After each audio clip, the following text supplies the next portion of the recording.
සුබ දවසක් වේවා හැමෝටම. ජාතික අධ්‍යාපන විද්‍යා ශික්ෂණ ඩිප්ලෝමා විභාගයට අදාළව මිනුම් හා ඇගයුම් ප්‍රශ්න පත්‍රයට අපි කලින් පාඩම් මාලාවේදී ප්‍රමිත වක්‍රය හා සම්බන්ධ පාඩම් මාලාවක් සාකච්ඡා කරා. ඒ පාඩම් මාලාව තුල ලැබිච්ච ප්‍රතිචාර මත තමයි අපි මේ පාඩම සංවිධානය කරන්නේ. අපි මේ පාඩමින් කතා කරන්න බලාපොරොත්තු වෙන්නේ ඔබගේ පේපරේ එන තවත් එක් ප්‍රශ්නයක් තමයි මේ චතුර්ථක සම්බන්ධයෙන් අන්තර් චතුර්ථක පරාසය ගණනය කරන්න ඊට අදාළ ගණනය කිරීම සිදු කරන්නේ කොහොමද කියන එක සම්බන්ධයෙන් ගැටලු තියෙනවා කියලා ඔබ මෙසේජ් දාලා තිබ්බා. ඊට පස්සේ සමහර කෝල් කරලා කියලා තිබ්බා. අනේ ඒ නිසා කමෙන්ට් දාලා තිබ්බා. ඒ නිසා ඒකට උදව්වක් වශයෙන් තමයි මේ වීඩියෝ මාලාව සංවිධානය කරන්නේ. කෙනෙක් කලින් අපි සාකච්ඡා කරමු ප්‍රමිත වක්‍රය හා සම්බන්ධ පාඩම් මාලාවට ඔබට සම්බන්ධ වෙන්න බැරි වුණා නම් අපේ YouTube channel එක subscribe කරලා ඒ තුලින් ඔබට මේ පාඩම් මාලාව ලබා ගැනීමේ හැකියාව තියෙනවා. චතුර්ථ සම්බන්ධයෙන් මේ පාඩමේ තියරි ප්‍රශ්න විශාල ප්‍රමාණයක් අහන්නේ නැහැ. ඒ නිසා අපි මේකේ තියෙන තියරි පිළිබඳ ඉස්සෙල්ම කතා කරන්නේ නැහැ. විභාග ගානක් ඒ ගානේ ඔස්සේ ඊටමත් පොඩි තියරි ප්‍රමාණයක් කතා කරලා ඒකේ තියෙන පියවර ටිකන් සංවිධානය කරගන්නේ කොහොමද කියන එක තමයි ඔබ දැනගත යුත්තේ. ඒක සිදු කරන්න අපි මේ වීඩියෝ මාලාව තුලින් බලාපොරොත්තු වෙනවා. අන්තර් චතුර්ථක පරාසවල අපි දැනගන්න ඕනේ පරාසයන් තුනක් තියෙනවා. එකක් තමයි ඔයාලා දැනටමත් ඉගෙන ගන්න සමහරට Q1 අනිත් එක Q2 සහ Q3 කියන එක. අනේ තැන් පිළිටන්නේ කොහෙද කියලා ඔයාලා දැනගෙන ඉන්න එක වැදගත් වෙනවා මේ ගාන හදන්න. දැන් මේ තියෙන්නේ ලකුණු ශ්‍රේණියක් අපි මේ ලකුණු පරාසයක් මාක් කරලා තියෙන රේඛාවක් තියෙන්නේ. දැන් මේ පැත්තට යනකොට මේ පැත්තේ තියෙන අවම ලකුණු, මේ පැත්තේ තියෙන්නේ උපරිම ලකුණු.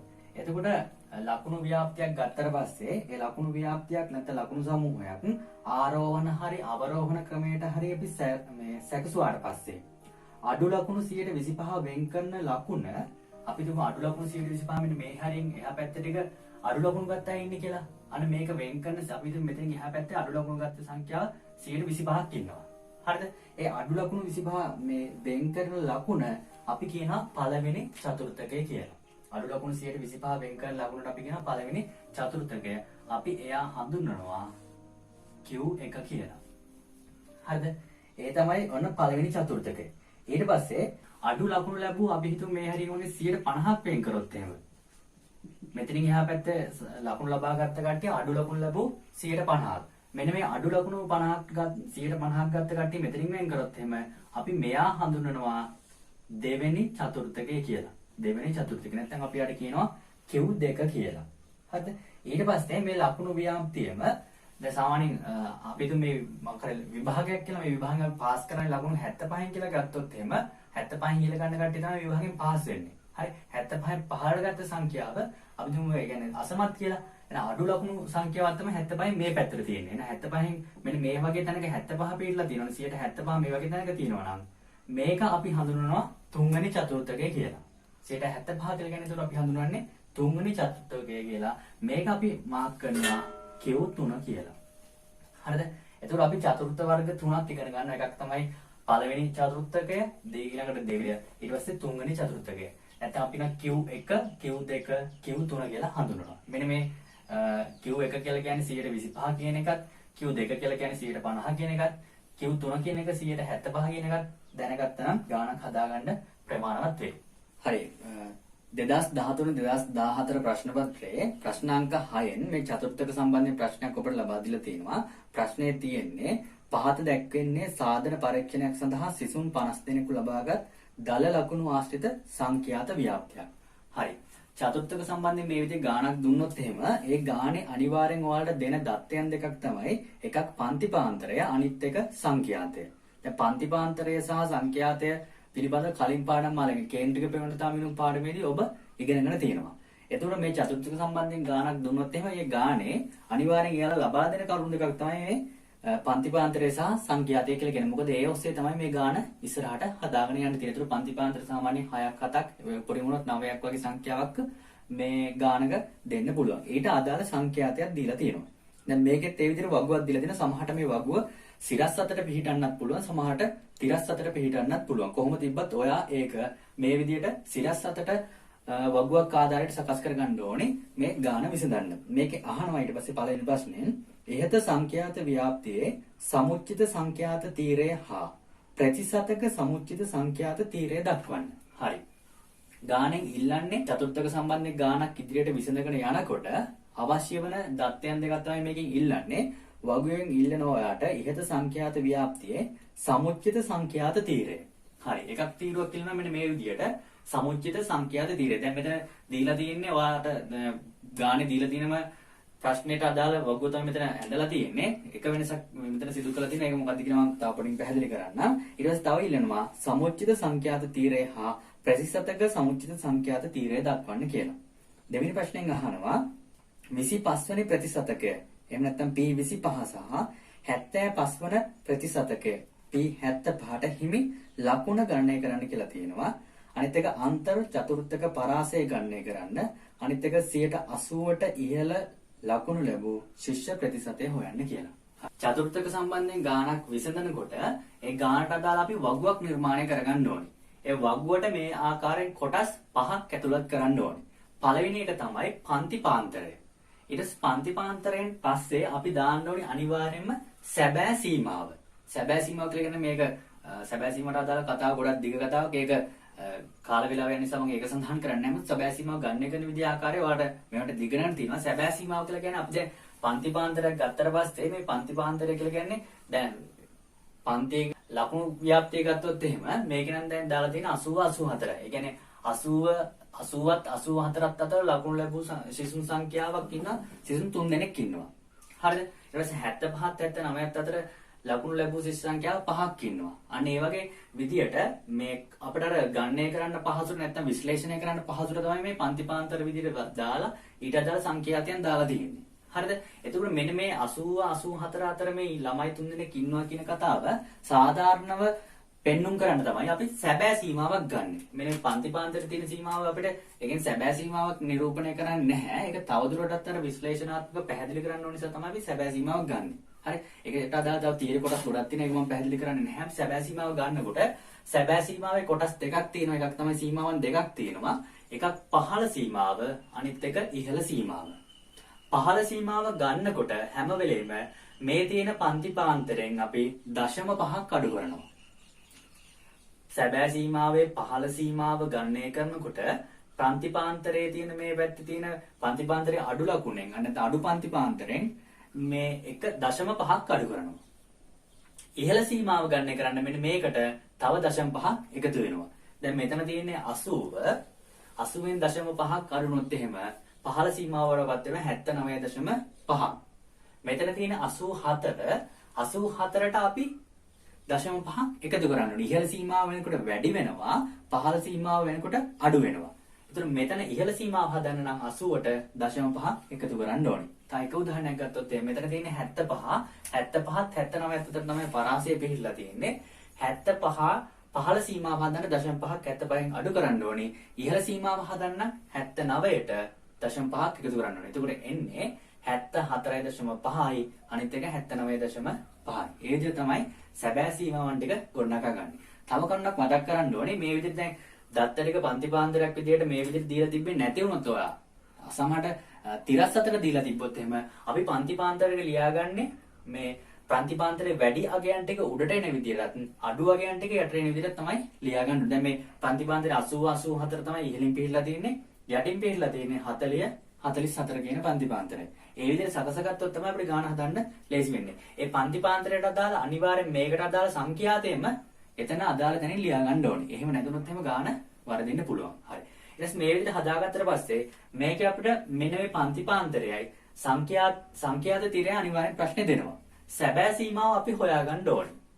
ඊට පස්සේ දැන් මේ ප්‍රශ්නේ පළවෙනි ප්‍රශ්නේ ඉල්ලලා තියෙන එකක් තමයි සමුච්චිත සංඛ්‍යාත තීරය හදන්නත් ඕනේ. අනිත් එක ප්‍රතිශතක සමුච්චිත සංඛ්‍යාත තීරය හදන්නත් ඕනේ. ඒ දෙක හැදුවට පස්සේ ගානේ යම් තාක් දුරට මේ ගාන විසඳ ගන්න ලේසි වෙනවා. හරි. සමුච්චිතයක් කියලා කියන්නේ එකතුවක්. හරි. සමුච්චිත සංඛ්‍යාත තීරය කියන්නේ මේකෙන් ඉල්ලන්නේ මේ සංඛ්‍යාත තීරයේ සමුච්චිතයක් තමයි මෙන්න මේ වගේන් දක්වන්න කියලා කියන්නේ. දැන් මේ දාලා තියෙන මේ පරීක්ෂණය සඳහා ළමුන් 50ක් පෙනී හිටලා තියෙනවා. දැන් සංඛ්‍යාත තීරය පහළට එකතු කරන්න ගියොත් එහෙම අනිවාර්යෙන් එතන 50 හැදිලා තියෙන්න ඕනේ. දැන් මෙතන 3යි 5යි එකතු වුණාට පස්සේ 8යි 8යි 7යි 15යි 15යි 8යි 23යි 23යි 10යි 33යි 33යි 7යි 40යි 40යි මේ 5යි 45යි 45යි 3යි 48යි 48යි 2යි 50යි කියලා කියන්නේ මේකේ සම්පූර්ණ මේ සංඛ්‍යාත තීරය පහළට එකතු වුණාට පස්සේ අදාළ සිසුන් සංඛ්‍යාවේ ප්‍රමාණය එන්න ඕනේ. හරිද? එතකොට සමුච්චිත සංඛ්‍යාත තීරය හදාගන්නේ. දැන් සංඛ්‍යාත 15 නම් උඩ ඉඳන් පහළට එකතු කරනවානේ. ඒ වගේම සමුච්චිත සංඛ්‍යාත තීරය අපි හදාගන්නේ 15 ඉඳන් උඩට එකතු කරන යන්න ඕනේ. ඒ කියන්නේ සමුච්චිතයක් කියන්නේ එකතුවක් තියෙන්න ඕන කාගේද? සංඛ්‍යාතේ. සංඛ්‍යාතේ එකතුවක් තමයි සමුච්චිත සංඛ්‍යාත තීරයෙන් පෙන්නලා තියෙන්නේ. ඒක කරන්න හරිම ලේසි ක්‍රමය තමයි ඉස්සලාම් මෙන්න මෙතන යටින් තියෙන දෙක අපි ලියා ගන්නවා සමුච්චිත සංඛ්‍යාත තීරය. මෙතන තියෙන දෙක මෙතනින් ලියාගෙන ඊට උඩින් තියෙන එක නම් මෙයාට එකතු කරන්න ඕනේ. ඉස්සලාම කරන්නේ මෙතනින් තියෙන දෙක කියන්නේ යටින් තියෙන සංඛ්‍යාව සංඛ්‍යාත තීරය යටින් තියෙන සංඛ්‍යාව සමුච්චිත සංඛ්‍යාත තීරය යටින් ලියා ගන්නවා. ඊට පස්සේ ඊට අදාළ මේ සංඛ්‍යාත තීරය ඊට උඩින් තියෙන එක නා මෙන්න මෙයාට එකතු කරන්න ඕනේ. කියන්නේ දෙකට අපි එකතු කරනවා 3ක්. දෙකට 3ක් එකතු වුණාට පස්සේ 5යි. ඒක ලියා ගන්නවා මෙතනින්. ඊට පස්සේ 5ට අපි එකතු කරන්න ඕනේ මෙන්න මෙතන උඩ තියෙන එක නා. මෙයා ලියාගත්තා මෙතනින්. ඊට පස්සේ එයාට මෙන්න මෙතන තියෙන එක නා එකතු කරන්න ඕනේ. එතකොට දෙකට 3ක් එකතු වුණාට පස්සේ 5යි. 5ට 5ක් එකතු වුණාට පස්සේ 10යි. 10ට 7ක් එකතු වුණාට පස්සේ 17යි. 17ට 10ක් එකතු වුණාට පස්සේ 27යි. 27ට එකතු කරන්න ඕනේ 8ක්. 27ට 8ක් එකතු වුණාට පස්සේ 35යි. 35ට එකතු කරන්න ඕනේ 7ක්. 35ට 7ක් එකතු වුණාට පස්සේ 42යි. 42ට එකතු කරන්න ඕනේ 5ක්. 42ට 5 එකතු වුණාට පස්සේ 47යි. 47ට එකතු කරන්න ඕනේ 3ක්. අවසානයේ 50යි. අනිවාර්යෙන් අපි මේක යටින් ඉඳන් උඩට නිවැරදි එකතු කරන්න ගියා නම් මෙන්න මෙතෙන්වත් 50 ආවා වගේම සමුචිත සංඛ්‍යාත තීරයේ අදාළ හෙඩ්ලයින් එකේ දීලා තියෙන මුළු සිසුන් ගානේ සංඛ්‍යාව මෙතෙන් අනිවාර්යෙන් වෙන්න ඕනේ. එහෙම එන්නේ නැත්නම් ඔයා මේක එකතු කරපු දැන කොහේ හරි වැරදීමක් කියලා තියෙනවා. අපිට ගාන නිවැරදිව හදාගෙන යන්න පුළුවන්. අපි හදන ගාන නිවැරදි කියලා අපිටම බලා ගන්න පුළුවන් මේ එන සංඛ්‍යාව වලින්. ඒ කියන්නේ ගාන හෙඩ්ලයින් එකේ දීලා තියෙනවා මේ පරීක්ෂණ සඳහා සිසුන් 50ක් සහභාගී වුණා කියලා. ඒ විදිහට මේක සංඛ්‍යාත තීරයේ 15 එකතු ගියාට පස්සෙත් 50 ලැබෙන්න ඕනේ. සමුචිත සංඛ්‍යාත තීරයේ උඩට එකතු කරගෙන ගියාට පස්සෙත් ඒ අදාළ සංඛ්‍යාව ලැබෙන්න ඕනේ. හරි. එතකොට දැන් මේ විදිහට ලැබිලා තියෙන සමුචිත සංඛ්‍යාත තීරය ආවේ 50 47 42 35 27 17 10 5 2 කියලා. ඒක හදන්නේ ආයෙත් කිව්වොත් එහෙම මේ යටින් තියෙන සමුචිත සංඛ්‍යාත තීරයේ දෙක අපි ලියා ගන්නවා. සංඛ්‍යාත තීරයේ තියෙන දෙක අපි ලියා ගන්නවා සමුචිත සංඛ්‍යාත තීරය. ඊට පස්සේ සමුච්චිතයක් කියලා කියන්නේ එකතුවක්, එක ගොඩක් කියන එක. ඒකට මේ දෙකට මේ උඩින් තියෙන 3 එකතු කරනවා. දෙකට 3 එකතු කරනකොට 5යි. ඊට පස්සේ 5ට එකතු කරනවා මෙතන තියෙන 5 10යි. 10ට මෙතන තියෙන 7 එකතු කරනවා 17යි. 17ට මෙතන තියෙන 10 එකතු කරනවා 27යි. ඔය විදිහට අපිට උඩට හදාගෙන යන්න පුළුවන්. තව තීරයක් ඔයගෙන් ඉල්ලනවා. ඒ තමයි ප්‍රතිශතක සමුච්චිත සංඛ්‍යාතය කියන එක.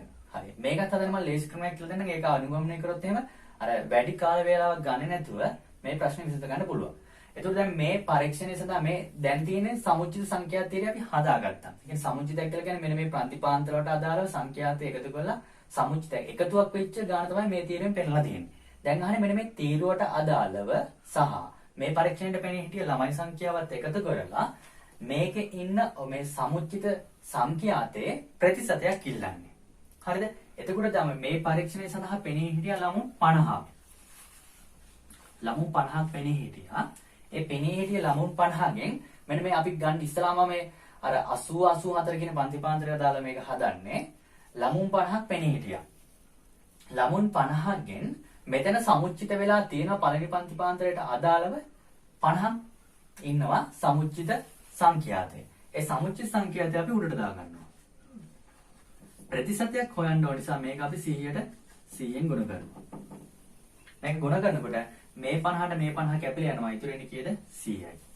එහෙනම් පළවෙනි පන්තිපාන්තරයට අදාළව ප්‍රතිශතක සමුච්චිත සංඛ්‍යාතය 100යි. හරිද? ඊට පස්සේ දෙවෙනි එක ගමු. දෙවෙනි එක තියෙන 75 79 ප්‍රතිපාන්තරය. මේ පරීක්ෂණයට පෙනී හිටිය ළමුන් සංඛ්‍යාව 50යි. මේ ළමුන් 50ගෙන් මේ වෙනකොට සමුච්චිත වෙලා තියෙනවා 47ක්. එයා දාගන්නවා ඉරෙන් උඩට. ඊට පස්සේ මෙයා ගුණ කරනවා කීයෙන්ද? 100ට 100. හරි. මෙතන තියෙන 50ට 50යි 1යි 100ට 50යි 2යි. 47 අපි ගුණ කරා නම් හරි. 47 අපි ගුණ කරා නම් හරි දෙකෙන්. හරිද? 47 දෙකෙන් ගුණ කරාට පස්සේ උත්තරේ එයි 94යි. හරි. තව එක උදාහරණයක් විසඳන ආකාරය කියලා දීලා එතනින් පස්සේ මම ලේසි ක්‍රමයක් ඔයාලට කියලා දෙන්නම්. ඊට පස්සේ තුන්වෙනි පන්ති පාන්තරේ උඩින් දැන් ගත්තොත් එimhe ඊළඟ තියෙන්නේ 70 74. පරීක්ෂණ ස්ථා පෙනී හිටිය මුළු සිසු සංඛ්‍යාව 50යි. සමුච්චිත වෙලා තියෙනවා මේ වෙනකොට 42ක්. ගුණ කරන්න ඕනි කීයෙන්ද? 100ෙන්. 50ට 50 ඒවා 1යි 100ට 50 ඒවා 2යි. එහෙනම් 2 ගුණ කරන්න ඕනි කීයෙන්ද? 42ෙන්. 2 42ෙන් ගුණ කරත් එහෙනම් උත්තරය ඇවිල්ලා 84යි. දැන් බලන්න මෙන්න මෙතන.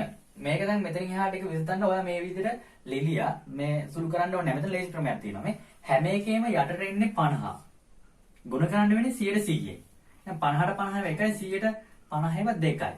ඒතර හැම වෙලෙම ගුණ වෙන්නේ මෙන්න මෙතන තියෙන දෙක තමයි හැම වෙලෙම ගුණ වෙලා තියෙන්නේ මේ. ඒ නිසා දැන් මේ 42 තමයි දෙකෙන් ගුණ වෙලා තියෙන්නේ. 84 ආවේ. 47 තමයි දෙකෙන් ගුණ වෙලා මේ 94 ආවේ. දැන් මෙතනත් 50ට 50 වයි 150 දෙකයි. මේ 50 තමයි මෙයාගෙන් ගුණ වෙලා 100 ඇවිල්ලා තියෙන්නේ. 50 දෙකෙන් ගුණ වෙලා. හරි. ඒ නිසා මේ විදිහට අපි සුළු කර ඉන්නේ නැහැ. මොකද අපිට විභාගෙදී අපිට වැදගත්ම දේ තමයි කාලය කියන එක. ඒ නිසා අපිට කාලය තුල කරගන්න පුළුවන් මේ හැම සංඛ්‍යාවක් මෙන්න මෙතන තියෙන හැම සංඛ්‍යාවක්ම දෙකෙන් ගුණ කරා නම් අදාළ ප්‍රතිශතය අපිට එනවා. එහෙනම් අපි මේ විදිහට සුළු කරන්නේ නැහැ. දැන් අපි කරන්නේ මොකද්ද? හැම සංඛ්‍යාවක්ම දෙකෙන් කරන හේතුව තමයි මේක සුළු කරා ආවට පස්සේ මෙතන 50ට 50 එකයි 150 ඒවා 2යි. මේ දෙක තමයි මෙතන අදාළ සංඛ්‍යාවෙන් ගුණ කරන්න ඕනේ. හරි. ඒ නිසා දැන් 35 දෙකෙන් ගුණ කරොත් එහෙම 70යි. 27 දෙකෙන් ගුණ කරන්න තියෙන්නේ උත්තරේ 54යි. ඊට පස්සේ 17 දෙකෙන් ගුණ කරන්න තියෙන්නේ 34යි. 10 දෙකෙන් ගුණ කරන්න තියෙන්නේ 20යි. 5 දෙකෙන් ගුණ කරන්න තියෙන්නේ 10යි. ඊට දෙක ගුණ කරන්න තියෙන්නේ නේ දෙකෙන් දෙවරක් දෙක 4යි. හරි. ඒ විදිහට තමයි මෙන්න මේ විදිහට තමයි ප්‍රතිශතක සමුච්චය සංඛ්‍යා තීරය අපි පුරවගන්නේ. හරිද? ඒක ආයෙත් කිව්වොත් එහෙම මෙතන තියෙන මේ සමුච්චිත වෙච්ච ප්‍රමාණය ඒ වෙච්ච ප්‍රමාණය අදාළ පරීක්ෂණයේ සහභාගී සිසුන් සංඛ්‍යාවෙන් බෙදලා ඒ ගාන 100% ගුණ කරොත් එහෙම මෙන්න මේ විදිහට සමුච්චිත ප්‍රතිශතක සමුච්චය සංඛ්‍යා තීරය අපිට ගොඩනගා ගන්න පුළුවන්. හරි. ඒතර පළවෙනි ප්‍රශ්نين ඇහුවේ ඔයාගෙන් සමුච්චිත සංඛ්‍යාත තීරය සහ ප්‍රතිශතක සමුච්චය සංඛ්‍යාත තීරය නිර්මාණය කරන්න කියලා. ඒ දෙක තමයි මේ විදිහට ඔන්න නිර්මාණය කරලා තියෙන පළවෙනි ප්‍රශ්නෙට උත්තරේ හරි. ඊට පස්සේ දෙවෙනි ප්‍රශ්نين අහනවා P25 වෙනි ප්‍රතිශතය සහ P75 වෙනි ප්‍රතිශතයට හිමි ලකුණ ගණනය කරන්න. හරි. ඒකල කියන්නේ මෙතනින් අහන්නේ P25 හා කියන්නේ අන්තර් චතුස්තක පරාස වලින් ගත්තොත් එහෙම Q1 සහ Q3 කියන දෙන්න ගණනය කරන්න කියලා කියන්නේ. අපි ඉස්සලාම P25 ගණනය කළා. එක ගානක් හොඳින් ඔබ අධ්‍යයනය කරොත් එහෙම මේ චතුර්ථක සම්බන්ධයෙන් තියෙන ගාන කිසිම ගැටලුවකින් තොරව ඔබට निराකරණය කරගන්න පුළුවන් වෙයි. හරිද? මේ ගාන හදන්න ඕනේ පියවරයන් ටිකක් තියෙනවා. මේ පියවර ටික නිවැරදි ආකාරයට අනුගමනය කරොත් ගාන කොහෙවත් වරදින්නේ නැහැ. හරි. ඉස්සලාම අහන්නේ P25 වෙනි ප්‍රතිශතය. අපි ලියුවොත් එහෙම P25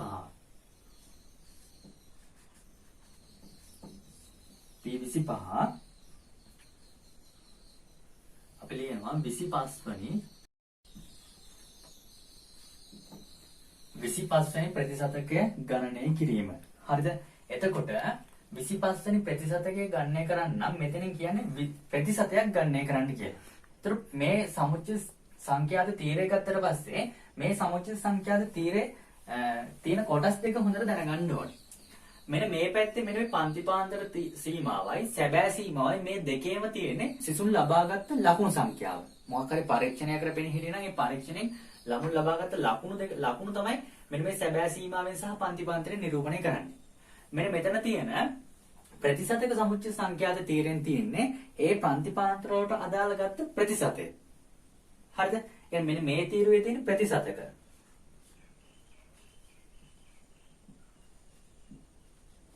මේ තීරු දෙකේ තියෙන ලකුණු.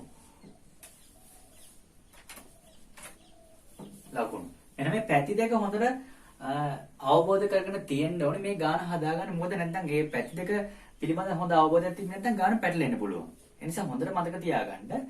දැන් මේ පැත්තේ තියෙන ප්‍රතිශතක මේ පැත්තේ තියෙන ලකුණු. දැන් මේ ගානෙන් අහන්නේ වාගෙන් 25 වෙනි ප්‍රතිශතකය ගණනය කරන්න කියලා. හරි? ඉස්සලාමත් බලන්න ඕනේ ගණනය කරන්න කියලා කියන්නේ කවුද කියලා. අනේ එයා ඉන්න තැන හොයාගන්න ඕනේ. එයා ඉන්න තැන හොයාගෙන එයාට අදාළව අනිත් කෙනා බලන්න ඕනේ. හරිද?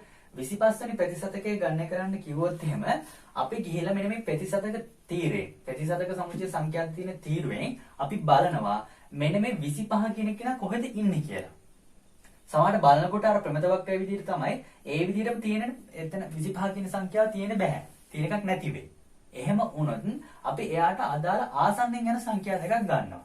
දැන් මේ ප්‍රතිශතය බලනවත් මෙතන තියෙන්නේ 100 100 94 180 180 154 154 120 දැන් 25 කියන එක නා තියෙන්න ඕනේ නම් මේ ප්‍රතිශතකයේ ගත්තොත් එහෙම 20ට වඩා වැඩි වෙන්න ඕනේ 34ට වඩා අඩු වෙන්න ඕනේ. මෙන්න මේ පරාසයන් දෙක තුල තමයි මේ 125 කියන එක නා තියෙන්න පුළුවන්. 20ට වඩා වැඩි 34ට වඩා අඩු වෙන්න ඕනේ. හරි. අන්න අපි ඉස්සරහම ඒ දෙන්න හොයාගන්න ඕනේ. ඒ දෙන්න හොයාගෙන ඒ දෙන්නට අදාළ අපි බලන්න ඕනේ සැබෑ සීමාව.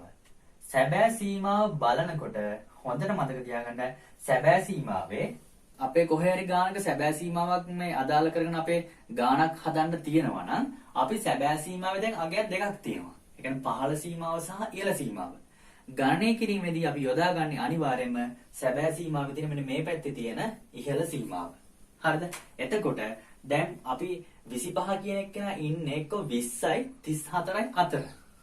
කියන්නේ මෙන්න මේ වගේ අතර සංඛ්‍යාවක තමයි 25 පිළිලා තියෙන්නේ. එයාගේ අපි බලන්න ඕනි මෙන්න මේ දෙන්නට අදාළ සැබෑ සීමාවන් දෙක. දැන් 20 ගත්තොත් එහෙම 20ට අදාළ සැබෑ සීමාවේ ඉහළ අගය තියෙන්නේ 54.5යි. 34 ගත්තොත් 34 කියන එකනට අදාළව සැබෑ සීමාවේ ඉහළ සීමාව තියෙන්නේ 59.5යි. මෙන්න මේ අගයන් දෙක තමයි බලන්න ඕනි. ගාන හදන්නේ කොහොමද? ඉස්සලාම් දැන් ප්‍රතිශතයක් දුන්නොත් එම් ප්‍රතිශතය ගාව ගිහිල්ලා හිට ගන්නවා. ඒ හිටගෙන බලන්න ඕනි ඊට පස්සේ ප්‍රතිශතයට අදාළ ලකුණ කොහොමද තියෙන්නේ කියලා. හරි. දැන් අපි ලියනවා. මෙතන ලියනකොටත් අපි ඉස්සලාම ලියන්නේ වැඩි සංඛ්‍යාව උඩින් ලියා ගන්නවා. මොකද එහෙම කරන්නේ ඒක නියමයක් නෙවෙයි. අපේ ගාන හදන්න පහසුවට මම යෝජනා කරන ක්‍රමය තමයි ගානේ අපි ලියන්න ඕනේ වැඩි සංඛ්‍යාව ඉහළින් ලියා ගන්නවා. එහෙම ලියාගත්තොත් අපිට ගාන හදා ගන්න පහසු වෙයි. හරිද? දැන් ඔන්න අපි මේ ලියන විදියත් හොඳට මතක තියාගන්න. අපි ලියන්නේ දැන් මේ පැත්තෙන් ප්‍රතිශතකය. මම ලියන මෙන්න මෙයා ඉස්සලාම 34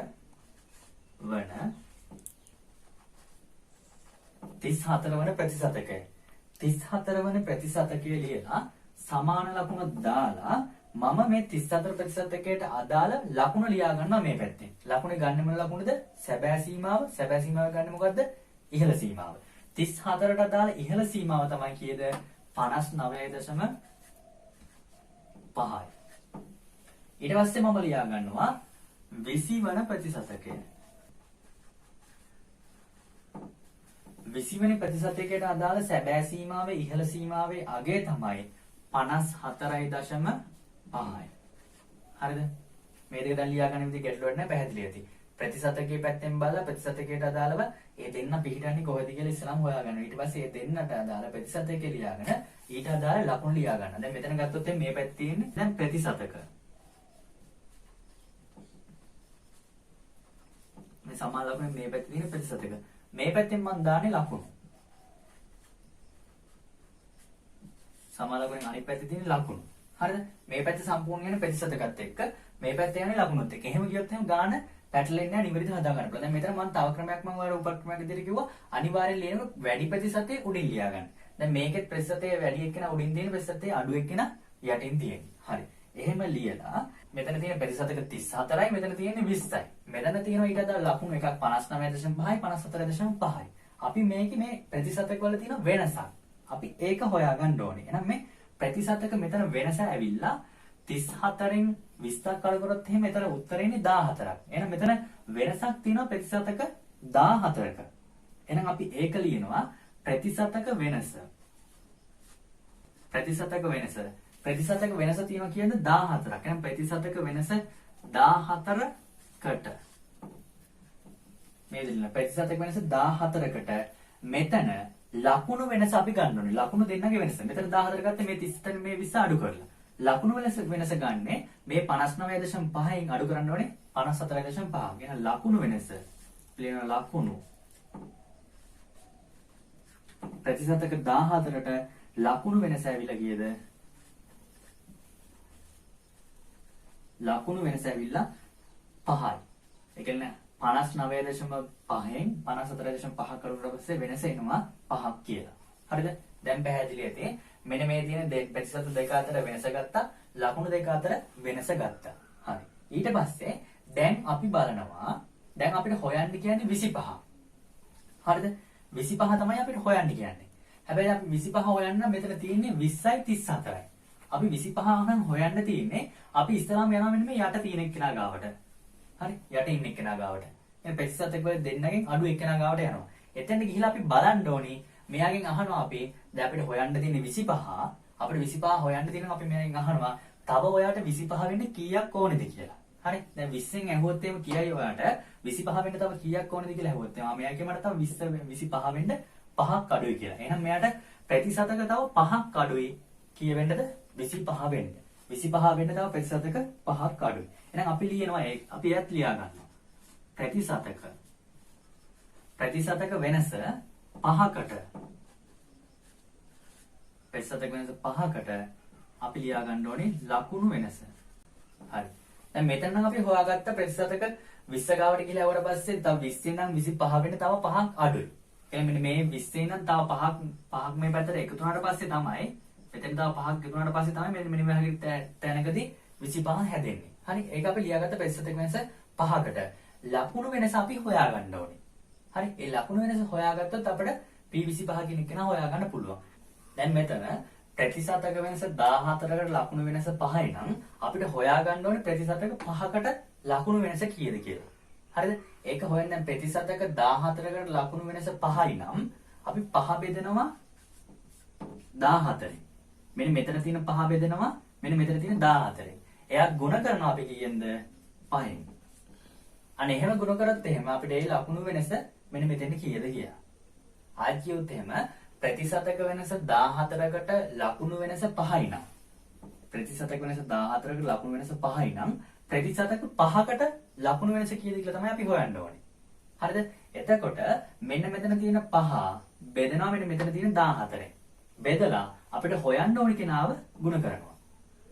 මෙතන තියෙන 5න් මෙතන තියෙන 14 ගුණ කරලා නැත්නම් මේ ලකුණු වෙනසෙන් ප්‍රතිශතක වෙනස බෙදලා ලකුණු වෙනසෙන් ප්‍රතිශතක වෙනස බෙදලා එයාව ගුණ කරනවා කියෙන්ද අවශ්‍ය ගාණෙන් ගුණ කරනවා. අවශ්‍ය ගාණ තමයි 5. ලකුණු වෙනස තියෙනවා 5. 5 බෙදනවා කියෙන්ද ප්‍රතිශතක වෙනස 14න් ඒකෙන් බෙදලා අදාළ කෙනා තමයි 5. 5න් ගුණ කරනවා. අන්න එහෙම ගුණ කරොත් එහෙම ලකුණු වෙනස ඔයාට එයි 1.78ක් කියලා. හරි? 1.78ක් කියලා. අපි දශම ස්ථාන එකකට ගමු. අපි 7යි 8 තියෙන නිසා 1.79 කියලා ගමු. ඒ ආවේ ප්‍රතිශතක වෙනස 5කට ලකුණු වෙනස ඇවිල්ලා 1.79ක් වෙනවා. හරිද? එතකොට අපෙන් ඉල්ලුවේ මේ ප්‍රතිශතක 5කට වෙනස නෙමෙයි අපි ඉල්ලන්නේ. දැන් අපි දන්නවා 20 වන ප්‍රතිශතකය. ප්‍රතිශතක 20ට අදාළ ලකුණු දීලා තිබ්බා ලකුණු 54.5යි. හරිද? දැන් අපි හොයාගත්තා ප්‍රතිශතක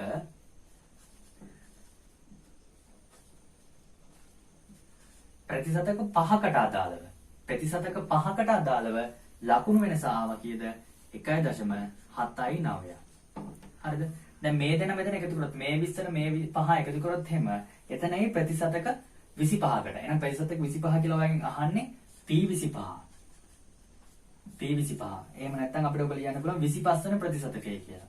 25 වෙනි ප්‍රතිශතය තමයි මෙන්න මේ දෙන්න එකතු කරලා එන උත්තරය තමයි 25 වෙනි ප්‍රතිශතකයට අදාළ ලකුණු බවට පත්වන්නේ. එතකොට මෙයා එකතු කරොත් එහෙම 9යි 7යි 5යි එකතු වුණාට පස්සේ 12යි ඉතුරු 1යි 56.29යි. මේ ආවේ P25ට අදාළ ලකුණ. ඒ කියන්නේ අන්තර් චතුස්තක පරාස වලින් ගත්තොත් එහෙනම් මේක කියන්නේ Q1. Q1ට අදාළ ලකුණ තමයි 56.29 බවට පත්වන්නේ. එහෙනම් දෙවෙනි ප්‍රශ්نين ඇහුවා වගේ P25 වෙනි ප්‍රතිශතකය ගණනය කරන්න කියලා. ඒ ගණනය කරනකොට අනිවාර්යයෙන් මේ එක පැති දෙක මාරු කරගන්න නැතුව අපි ලියා ගන්න ඕනේ.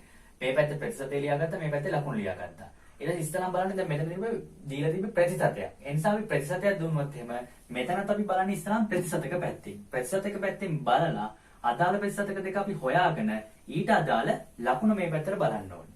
ඊට පස්සේ මේ ප්‍රතිශතක දෙන්න අතර තියෙන වෙනස බලලා ඊට අදාළ ලකුණු වෙනස අපි බලන්න ඕනේ.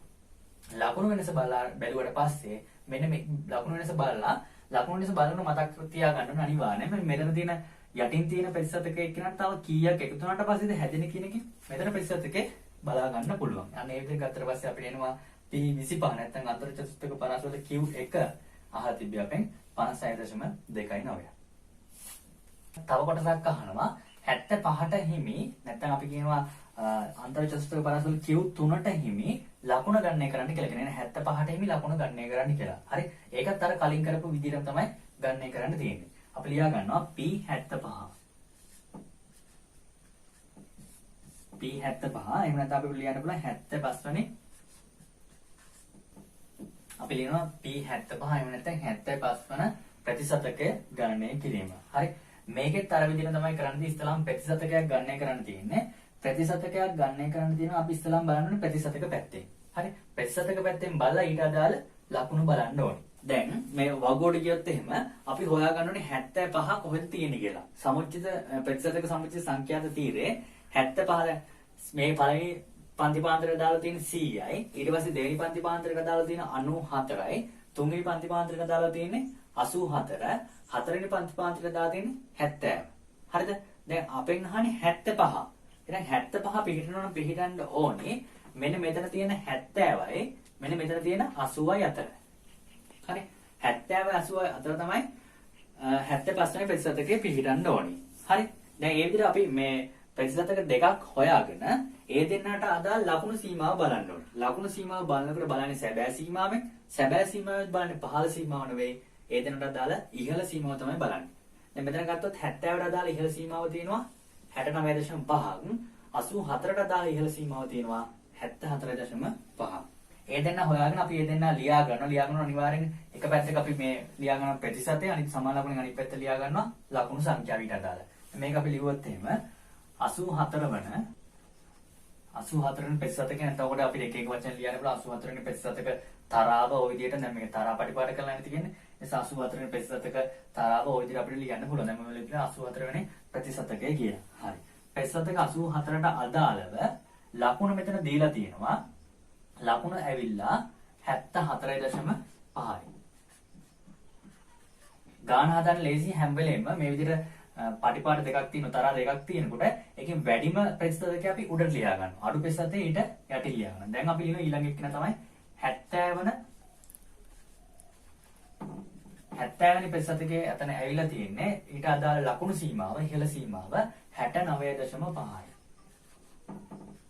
69.5යි. හරිද? ඊට පස්සේ දැන් ඔන්න මේක තමයි පළවෙනි පියවර. දෙවෙනි පියවරේදී අපි කරන්නේ මේ ප්‍රතිශතක වෙනස බලන එක. 84න් 70 ගියොත් එහෙම 14යි. එහෙනම් මේ පැත්ත බැලුවොත් එහෙනම් ප්‍රතිශතක වෙනස තියෙනවා 14ක්. අපි ඒක ලියනවා. ප්‍රතිශතක වෙනස 14කට ලකුණු වෙනස. ප්‍රතිශතක වෙනස 14කට ලකුණු වෙනස තියෙනවා. මෙතන 74.5න් අඩු කරන්න ඕනේ 69.5ක්. ඒ අඩු කරොත් එහෙම ලකුණු වෙනසයි ලකුණු 5යි කියලා. හරි. මෙන්න මේ දෙන්නගෙන් අපි ගන්න ඕනේ ප්‍රතිශතක වෙනස. 84න් 70 කරු කරොත් එහෙම ප්‍රතිශතක වෙනස 14ක් තියෙනවා.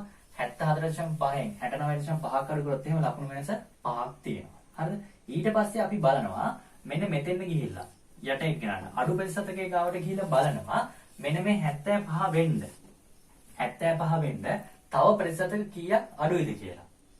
මෙන්න මේ යට තියෙන ප්‍රතිශතකයේ ගාවට ගිහිල්ලා බලනවා අපි 75 වෙනි ප්‍රතිශතකයේ වෙන්න තව කීයක් අඩුද කියලා. දැන් මෙතන 70 තියෙන්නේ 70 ඉඳන් 75 වෙන්න නම් තව 5ක් එකතු වෙන්න ඕනේ. එහෙනම් අඩු ප්‍රතිශතක සංඛ්‍යාව නැත්නම් ප්‍රතිශතක වෙනස 5යි. එහෙනම් අපි ඒකත් ලියා ගන්නවා. ප්‍රතිශතක වෙනස 5යි. එහෙනම් ප්‍රතිශතක වෙනස 5කට අපි හොයාගන්න ඕනේ ලකුණු වෙනස කීයද කියලා. දැන් මෙතන දින තියෙන ප්‍රතිශතක වෙනස 14කට ලකුණු වෙනස 5යි. ප්‍රතිශතක වෙනස 14කට ලකුණු වෙනස 5යි. අපි හොයාගන්න ඕනේ ප්‍රතිශතක වෙනස 5කට ලකුණු වෙනස කීයද කියලා. එතකොට මෙතන තියෙනවා ප්‍රතිශතක වෙනස 14ක්. මෙතන තියෙනවා ලකුණු වෙනස 5යි. හරි. අපි හොයාගන්න ඕනේ ප්‍රතිශතක වෙනස 5කට.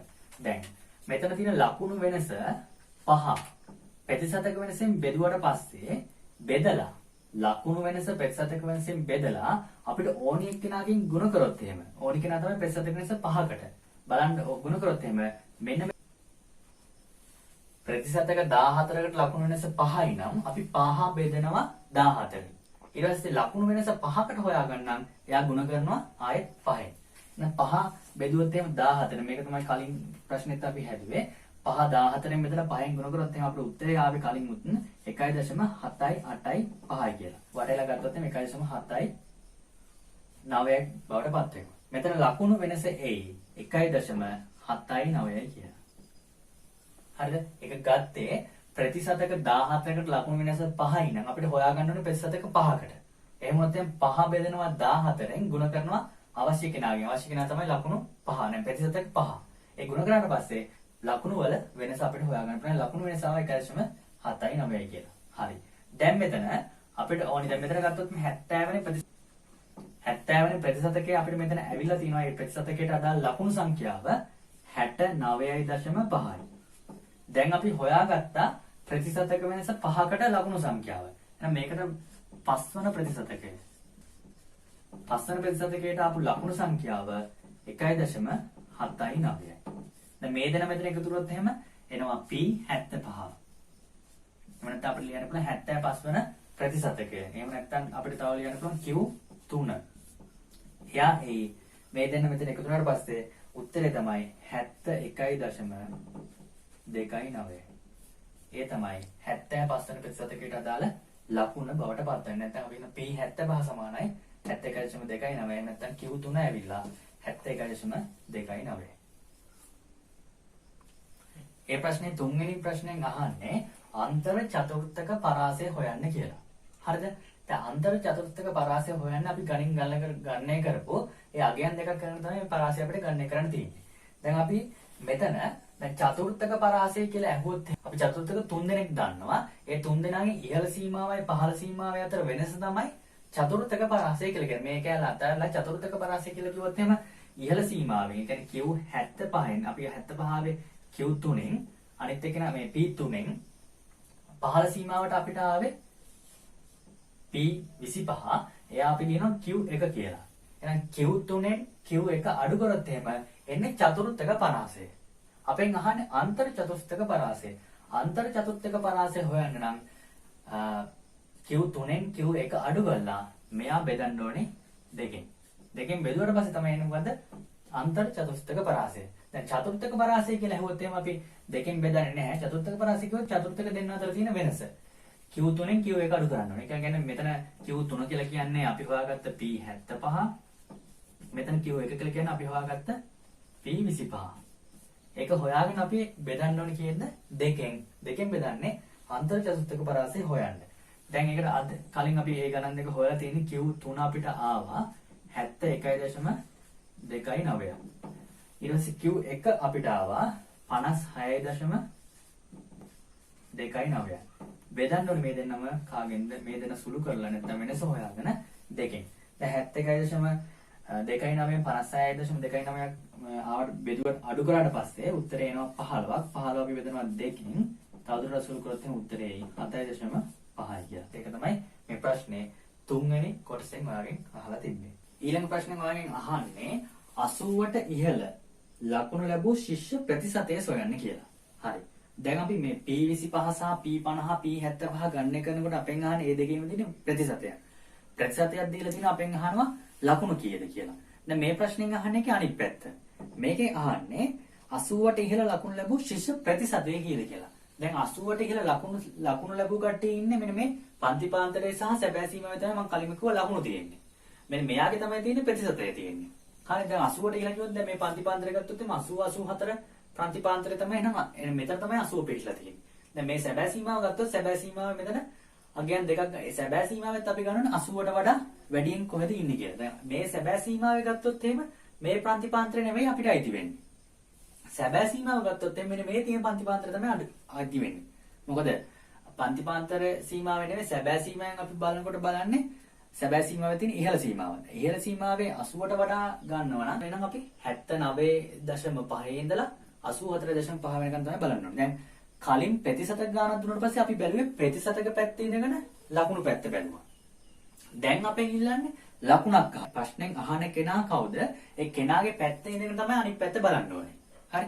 අන්න ඒක පුරුදු වුණොත් අපිට මේ ගාන හරියට විසඳ ගන්න පුළුවන්. දැන් මේකේ අහන්නේ ලකුණක් දීලා ප්‍රතිශතකයක් අහන්නේ. එහෙනම් ලකුණු පැත්තේ ඉඳගෙන ප්‍රතිශතක පැත්ත බලන්න ඕනේ. ප්‍රතිශතකයක් දීලා ලකුණක් ඇහුවොත් ප්‍රතිශතක පැත්තේ ඉඳගෙන ලකුණු පැත්ත බලන්න ඕනේ. දැන් මෙතන ලකුණු 80ට අදාළ ප්‍රතිශතකය තමයි හොයන්න කියලා කියන්නේ. දැන් ඒතර අපි බලන්නේ මෙන්න මේ සැබෑ සීමාව ඉහ තමයි බලන්නේ. සැබෑ සීමාව ඉහ බැලුවට පස්සේ සැබෑ සීමාව ඉහළ සීමාවේ අපි බලන 80 කොහෙද පිහිටලා තියෙන්නේ කියලා. දැන් ගියාට පස්සේ කෙලින්ම 80 කියන එක ඒ විදිහටම නැහැ. හැබැයි 80ට අදාළ ප්‍රාන්ත දෙකක් අපි තෝරගන්නවා. එකක් තමයි 80ට අදාළ එක පන්ති පාන්තරයක් මේ ප්‍රාන්තරයක් තමයි පරතරයක් තමයි 79.5. අනිත් ලකුණ තමයි 84.5යි. අනේ ඒ දෙන්න අතරමැද තමයි මෙන්න මේ දෙන්නගේ අතරමැද තමයි පිහිටලා තියෙන්නේ 80 කියන එක කෙනා. අර කලින් එකේ විදියමයි. දැන් මේ පැත්තෙන් සැබෑ සීමාවේ මේ දෙන්න ගත්තොත් එහෙම අනිවාර්යෙන්ම ඒ දෙන්නට අදාළ ප්‍රතිශතක සමුච්චය දෙකක් ගන්න ඕනේ. ඒ කියන්නේ මේ තියෙන 100යි මෙන්න මේ තියෙන 94යි කියන දෙන්නත් අනිවාර්යයෙන්ම ගන්න ඕනේ. කලින් ප්‍රතිශතයක් දීලා ලකුණක් ඇහුවට පස්සේ අපි මේ පැත්තට දාගත්ත ප්‍රතිශතය. සමාන ලකුණේ මේ පැත්තට දාගත්ත ලකුණ. දැන් අපිට දීලා තියෙන ලකුණක්. ඒ නිසා අපි ලකුණු මේ පැත්තට දාගෙන සමාන ලකුණෙන් අනිත් පැත්තට දාගන්නවා ප්‍රතිශතකය.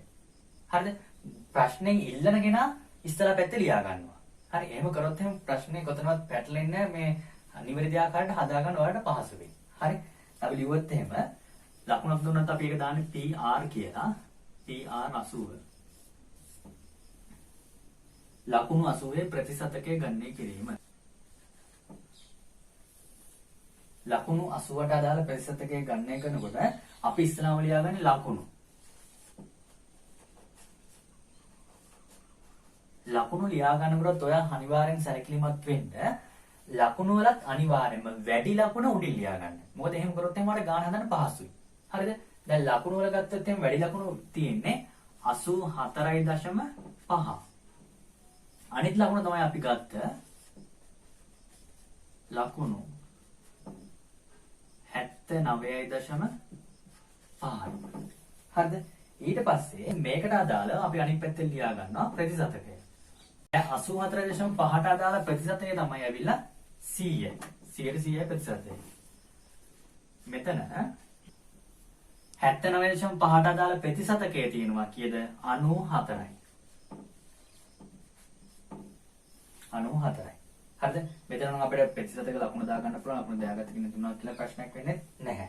හරිද? ඊට පස්සේ කලින් ගාන හැදුවා වගේම දැන් කලින් ගාන හැදුවකොටත් මේ පැත්තේ අපි වෙනසක් බැලුවා. අපි මේකෙත් කරන විදිහට වෙනසක්. දැන් මේකේ බලන්න තියෙන්නේ ලකුණු වල වෙනස කියලා. කලින් එකේ නම් කලින් ගාන හදනකොට අපි يعني ප්‍රතිශතයක් දීලා තිබ්බත් එහෙනම් අපි බැලුවේ ප්‍රතිශතයේ වෙනස. දැන් මේ පැත්තේ ලකුණු දීලා තින්නේ. මේ පැත්තේ ලකුණු නම් හොයන්න තියෙන ලකුණු මේ පැත්තට දාගන්නෙත් අපි ලකුණු සංඛ්‍යාවම තමයි. දැන් අපි බලනවා මෙතන ලකුණු වෙනස කීයද කියලා. දැන් මෙතන තියෙන ලකුණු වෙනස 5යි. 84.5න් 79.5 කරගත්තොත් එහෙම 5යි. අපි ඒක ලියා ගන්නවා ලකුණු වෙනස 5කට ලකුණු වෙනස 5කට ප්‍රතිශතක වෙනස කීයද කියලා බලන්න ඕනේ. ප්‍රතිශතක වෙනස ලකුණු වෙනස 5කට ප්‍රතිශතක වෙනස මේ 100න් 94ක් අඩු කරොත් එහෙම ප්‍රතිශතක වෙනස එයි 100ට 6යි. හරිද? ලකුණු වෙනස 5කට ප්‍රතිශතක වෙනස 6යි. කලින් එකේ වගේම තමයි. දැන් මෙතනත් බලන්න ඕනේ. අපි මෙන්න මෙතෙන්ට යනවා. මෙන්න මෙතෙන්ට ගිහිල්ලා බලන්න ඕනේ. මෙතන තියෙන්නේ 79.5. 79.5 ඉඳන් 80 වෙන්න මේ ප්‍රශ්නේ ඉල්ලන කෙනා වෙන්න. නැත්තම් 79.5 ඉඳලා 80 වෙන්න තව කීයක් අඩුද කියලා බලන්න ඕනේ. එහෙනම් අඩු ගාන තමයි 80න් 79.5ක් අඩු වුණා කියලා කියන්නේ 0.5ක් විතර ඕනේ. يعني 79.5 ඉඳලා 80 වෙන්න තව ඕනේ 0.5ක්. එහෙනම් මදි ගාන තමයි 0.5ක්. අපි ඒකත් ලියා ගන්න ලකුණු වෙනස කියලා. ලකුණු වෙනස 0.5කට. ලකුණු වෙනස 0.5කට අපි බලන්න ඕනේ ප්‍රතිශතක වෙනස කීයද කියලා. හරි? කලින් හදපු විදිහටම තමයි අපි කරන්නේ. කලින් එකෙත් කරේ මෙතන තියෙන සංඛ්‍යාව මෙතන තියෙන සංඛ්‍යාවෙන් බෙදලා අවශ්‍ය කෙනාගේ ගුණ කරා. දැන් ප්‍රතිශතක තියෙනවා 6ක්. හරිද? ප්‍රතිශතක තියෙනවා 6ක්. 6 බෙදෙනවා 5න්. 5න් බෙදලා ඕනි කෙනා තමයි 0.5. 6 5න් බෙදලා 0.5න් ගුණ කරොත් එහෙම ඒ එන උත්තරේ තමයි මෙන්න මෙතන ප්‍රතිශතකයේ බවට පත්වන්නේ. 6 5න් බෙදලා 0.5න් ගුණ කරොත් එහෙම ඔයාලට මෙතන ප්‍රතිශතක වෙනසක්ගේ උත්තරය 0.6යි කියලා. හරිද? ඒතකොට ලකුණු වෙනස 5කට ප්‍රතිශතක වෙනස තියෙනවා 0.6ක්. ලකුණු වෙනස 5කට මෙතන ප්‍රතිශතක වෙනස තිබ්බා 6ක් 100ට 6ක්. ලකුණු වෙනස 0.5කට ප්‍රතිශතක වෙනස එනවා එහෙනම් 0.6ක්. හරිද? එතකොට දැන් අපි ආයෙ ලියා ගන්න පුළුවන් ඕනනම් ලකුණු 79.5කට ලකුණු 79.5කට මෙතන ආව ප්‍රතිශතක වෙනස ආවා 94යි කියලා. හරි.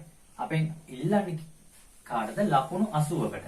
එහෙනම් ලකුණු 80 වෙන්න නම් මෙතෙන් තව එකතු වෙන්න ඕනේ ලකුණු 0.5.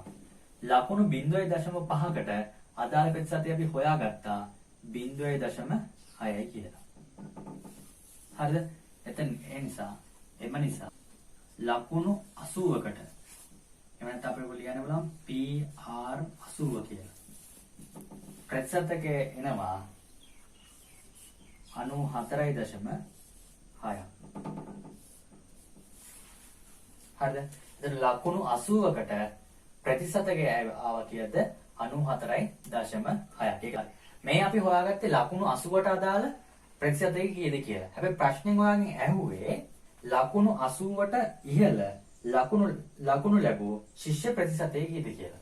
දැන් මේකේ ළමයි 50ක් පෙනී ඉඳලා තියෙනවා. පරීක්ෂණයට පෙනී හිටියොත් එහෙම ලබා ගන්න පුළුවන් උපරිම ලකුණු වලට අදාළ ලකුණු ප්‍රතිශතයම 100ට 100. හරි. ඒ කියන්නේ 80ත් 84ත් පන්ති පාන්තරය අතර තමයි වැඩිම ලකුණු ලබා ගත්ත කට්ටිය ඉන්නේ. එතකොට ඊට අදාළ ප්‍රතිශතය තමයි 100ට 100. හරි. ප්‍රශ්නෙන් අහන්නේ 80ට ඉහළ ලකුණු ලැබුව ප්‍රතිශතය. දැන් උපරිම ගන්න පුළුවන් ලකුණු ප්‍රතිශතය තමයි 100ට 100යි. හරිද? එතකොට දැන් ලකුණු 80ට අදාළ ප්‍රතිශතය අපි හොයාගත්තා 94.6යි. එහෙනම් 100ට 100න් අපි අඩු කරොත් එහෙම 94.6ක් මේට අදාළ එන්නේ ලකුණු 80ට වඩා ලබාගත් සිසුන් සංඛ්‍යාවේ ප්‍රතිශතයක්. ඒක කියන්නේ 5.4ක් උත්තරේ. මේ උත්තරේ එන්නේ 80ට ඉහළ ලකුණු ලැබූ ශිෂ්‍ය ප්‍රතිශතය. 80ට